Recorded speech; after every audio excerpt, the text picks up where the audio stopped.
When the Civil War ended, the Union survived. But survival didn't mean cohesion. In 1865, the United States was still a nation stretched thin across a continent it barely controlled. Maps claimed west, but control on paper meant little when distance ruled everything. California meant weeks away from Washington. News arrived late, troops moved slowly, commerce crawled. The war had proven that unity mattered. What followed was the realization that unity had to be enforced not just by law or arms, but by connection.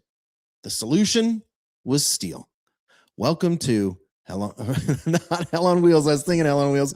Welcome to our republic. When in the course of human events it becomes necessary for one people to dissolve the political band, sailors and airmen of the Allied Expeditionary Force. Well, I think it's time we ask ourselves if we still know the freedoms that were intended for us by the founding fathers. Those three hallowed words reverently dictate what you ought to be, what you can be, what you will be. We pledge to each other our lives, our fortunes, and our sacred honor. Before the railroad, the American Republic functioned as a loose connection of regions tied together by traditional law but separated by geography. Rivers and trails dictated movement, weather determined survival. Entire regions developed independently because reaching them was slow, expensive, and often really, really dangerous. The West existed in theory long before it existed in practice. That distance was more than inconvenient. It was a threat. A republic could not endure if its furthest territories drifted beyond the reach of law, commerce, and culture. The founders understood this. So did the generation that survived the Civil War. If the Union was to last, the West could no longer be distant. The idea of a transcontinental railroad had been debated for decades. It always failed for the same reasons: sectional politics. Southern states wanted southern routes, northern states wanted northern ones. Each feared the other gaining an advantage. Nothing moved. Politics. The Civil War resolved that debate with violence, unfortunately. With the Southern states out of Congress, Republicans pushed through legislature that had long been stalled. In 1862, in the middle of the bloodiest war the nation had ever fought, Congress passed the Pacific Railroad Act. It authorized a railroad stretching from the Mississippi River to the Pacific Ocean, backed by federal loans and massive land grants. The timing was intentional. Lawmakers were not simply planning for peace. They were shaping the country that would exist after victory. The federal government assigned the work to two private companies. The Union Pacific would build westward from Omaha, Nebraska, and the Central Pacific would build eastward from Sacramento, California. They were paid by the mile. Speed meant profit, delay meant loss. Every mile of track brought money, land, and influence. And from the beginning, it was not just construction, it was a race. And I know at the beginning of the show, I was like, welcome to Hell on Wheels. I mean, it's a TV show. Obviously, they're going to take liberties, but it's a really, really good show about the building of the Transcontinental Railroad from both the Central Pacific and the Union Pacific railroad companies. I highly recommend it. If you haven't seen it, go watch it. Anyway, the Union Pacific advanced across the Great Plains land that was anything but empty. Native tribes lived there, hunting lived there, and they understood exactly what a railroad map represented. Steel rails meant settlers, soldiers, fences, and the end of freedom of movement. Surveyors were attacked, work crews were raided, and trains were derailed. The federal government responded the only way it knew after 4 years of war, with troops. Soldiers guarded construction crews. Construction crews.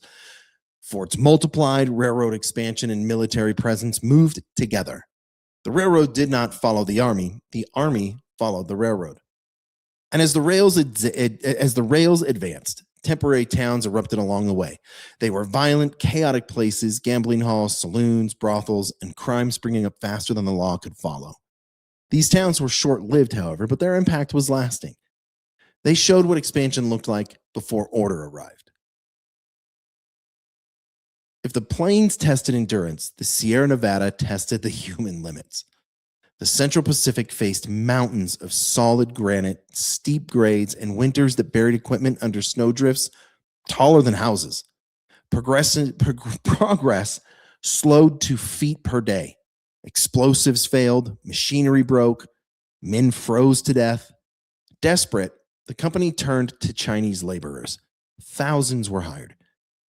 They were paid less, assigned the most dangerous work, and expected to endure conditions others would not. They drilled tunnels by hand, they used black powder and nitroglycerin. They worked suspended over cliffs in baskets, and they labored through avalanches and storms. Needless to say, many of them died. But without them, the railroad would not have crossed the mountains. Their contribution was essential and largely unacknowledged at the time. Federal subsidies rewarded speed, not quality. The track was laid quickly and sometimes poorly.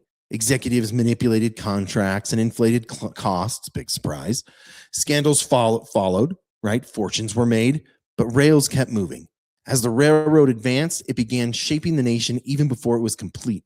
Settlers followed the lines west, farmers shipped crops to distant markets, cattle moved by rail instead of train, newspapers spread faster, culture traveled with steel, and even time itself changed.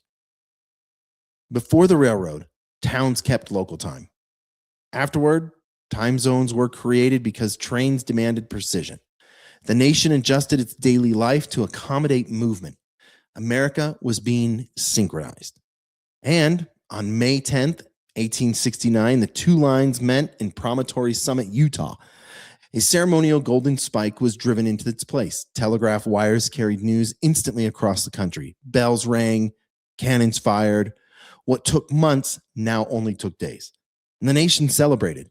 But the moment was more than symbolic. The railroad made the republic physically whole.